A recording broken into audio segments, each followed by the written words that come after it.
ತುಲಾ ರಾಶಿಯಲ್ಲಿ 2025ರ ನಕ್ಷತ್ರ ಭವಿಷ್ಯ. ತುಲಾ ರಾಶಿಯಲ್ಲಿ ಚಿತ್ತ ನಕ್ಷತ್ರ, ಸ್ವಾತಿ ನಕ್ಷತ್ರ ಮತ್ತು ವಿಶಾಖ ನಕ್ಷತ್ರ ಇರುತ್ತೆ.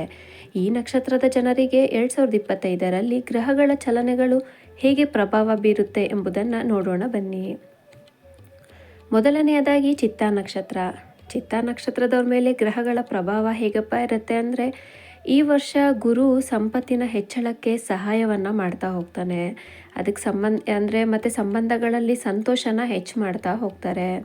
ಶನಿಯು ನಿಮ್ಮ ಶ್ರಮಕ್ಕೆ ತಕ್ಕ ಪ್ರತಿಫಲವನ್ನು ನೀಡ್ತಾ ಹೋಗುತ್ತೆ. ಆದರೆ ಆಲೋಚನೆ ಮಾಡಿದ ಮೇಲೆ ಮಾತ್ರ ನಿರ್ಧಾರ ಮಾಡೋದು ಮರಿಬೇಡಿ. ರಾಹು ಗ್ರಹ ನಿಮಗೆ ಒಳ್ಳೊಳ್ಳೆ ಅವಕಾಶಗಳನ್ನು ಕೊಡ್ತಾ ಹೋಗ್ತಾರೆ. ಅದನ್ನು ಸದುಪಯೋಗ ಮಾಡಿಕೊಳ್ಳಿ. ನಿಮ್ಮ ಒಂದು ಕೌಟುಂಬಿಕ ಜೀವನದಲ್ಲಿ ಈ ವರ್ಷ ಹೊಸ ಸ್ನೇಹಿತರು ಮತ್ತು ಸಂಬಂಧಗಳು ನಿಮ್ಮ ಜೀವನಕ್ಕೆ ಪ್ರಭಾವವನ್ನು ಬೀರುತ್ತದೆ. ಆರೋಗ್ಯ ವಿಷಯಕ್ಕೆ ಬಂದಾಗ ಹೊಟ್ಟೆ ಮತ್ತು ಚರ್ಮದ ಸಮಸ್ಯೆಗಳಿಗೆ ಹೆಚ್ಚು ಗಮನವನ್ನು ಕೊಡಿ. ತಿನ್ನುವ ಆಹಾರಗಳಲ್ಲಿ ಹೆಚ್ಚಿನ ಒಂದು ಗಮನ ಕೊಡೋದು ಮುಖ್ಯ. ಹಣಕಾಸು ವಿಷಯಕ್ಕೆ ಬಂದಾಗ ಹೊಸ ಆರ್ಥಿಕ ಯೋಜನೆಗಳಲ್ಲಿ ಲಾಭ ಸಾಧ್ಯತೆ. ಆದರೆ ಹೂಡಿಕೆ ಮಾಡುವ ಮೊದಲು ಯೋಚನೆ ಮಾಡಿ. ಚಿತ್ತ ನಕ್ಷತ್ರದವರ ಸಮಸ್ಯೆಗಳ ಪರಿಹಾರಕ್ಕಾಗಿ ಗುರುವಾರ ವಿಷ್ಣುವಿಗೆ ಹಸಿರು ಹಣ್ಣನ್ನು ಅರ್ಪಿಸಿ. ಸೋಮವಾರದಂದು ಶಿವನಿಗೆ ಹಾಲಿನ ಅಭಿಷೇಕವನ್ನು ಮಾಡಿ. ಇನ್ನು ಎರಡನೆಯದಾಗಿ ಸ್ವಾತಿ ನಕ್ಷತ್ರ. ಸ್ವಾತಿ ನಕ್ಷತ್ರದವರ ಮೇಲೆ ಗ್ರಹಗಳ ಪ್ರಭಾವ ಹೇಗಪ್ಪ ಇರುತ್ತೆ ಅಂದರೆ, ಶನಿಯು ನಿಮ್ಮ ಜೀವನದ ಬದಲಾವಣೆಗೆ ಕಾರಣ ಆಗ್ತಾನೆ. ಆದರೆ ಕಠಿಣ ಪರಿಶ್ರಮದೊಂದಿಗೆ ಯಶಸ್ಸು ಸಿಗುತ್ತದೆ. ಗುರುಗ್ರಹ ವೃತ್ತಿ ಕ್ಷೇತ್ರದಲ್ಲಿ ಉತ್ತಮ ಬದಲಾವಣೆಗಳನ್ನು ತಂದುಕೊಡ್ತಾರೆ. ಇನ್ನು ಚಂದ್ರನ ಪ್ರಭಾವದಿಂದ ಮನಃಶಾಂತಿ ಮತ್ತು ಆಧ್ಯಾತ್ಮಿಕ ಪ್ರಗತಿಗೆ ಸಹಾಯವನ್ನು ಮಾಡುತ್ತೆ. ನಿಮ್ಮ ಒಂದು ಕೌಟುಂಬಿಕ ಜೀವನದಲ್ಲಿ ಸಂಬಂಧಗಳು ಗಟ್ಟಿಯಾಗ್ತಾ ಹೋಗುತ್ತೆ. ಹಿರಿಯರಿಂದ ಸಕಾರಾತ್ಮಕ ಮಾರ್ಗದರ್ಶನವೂ ಕೂಡ ಸಿಗ್ತಾ ಹೋಗುತ್ತೆ ನಿಮಗೆ. ಇನ್ನು ಆರೋಗ್ಯ ವಿಷಯಕ್ಕೆ ಬಂದಾಗ ಮೆದುಳಿನ ಒತ್ತಡ ಅಂದರೆ ಮೈಗ್ರೇನ್ ಕಾಣಿಸಬಹುದು ಮತ್ತು ಕಣ್ಣುಗಳಿಗೆ ಹೆಚ್ಚಿನ ಕಾಳಜಿ ವಹಿಸಬೇಕು. ಯೋಗ ಮತ್ತು ಧ್ಯಾನ ಮಾಡೋದ್ರಿಂದ ಒತ್ತಡ ಕಡಿಮೆ ಮಾಡಿಕೊಳ್ಳಿ. ಹಣಕಾಸು ವಿಷಯಕ್ಕೆ ಬಂದಾಗ ಹಣಕಾಸಿನ ಸ್ಥಿತಿ ಈ ವರ್ಷ ನಿಮಗೆ ಉತ್ತಮವಾಗಿರುತ್ತೆ.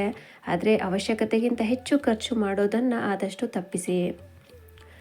ಇನ್ನು ಸ್ವಾತಿ ನಕ್ಷತ್ರದವರ ಸಮಸ್ಯೆಗಳ ಪರಿಹಾರಕ್ಕಾಗಿ ಶುಕ್ರವಾರದಂದು ಮಹಾಲಕ್ಷ್ಮೀ ದೇವಿಯನ್ನು ಪೂಜೆ ಮಾಡಿ. ಪ್ರತಿನಿತ್ಯ ಓಂ ನಮೋ ನಾರಾಯಣಾಯ ಎಂಬ ಮಂತ್ರವನ್ನು ಜಪ ಮಾಡಿ.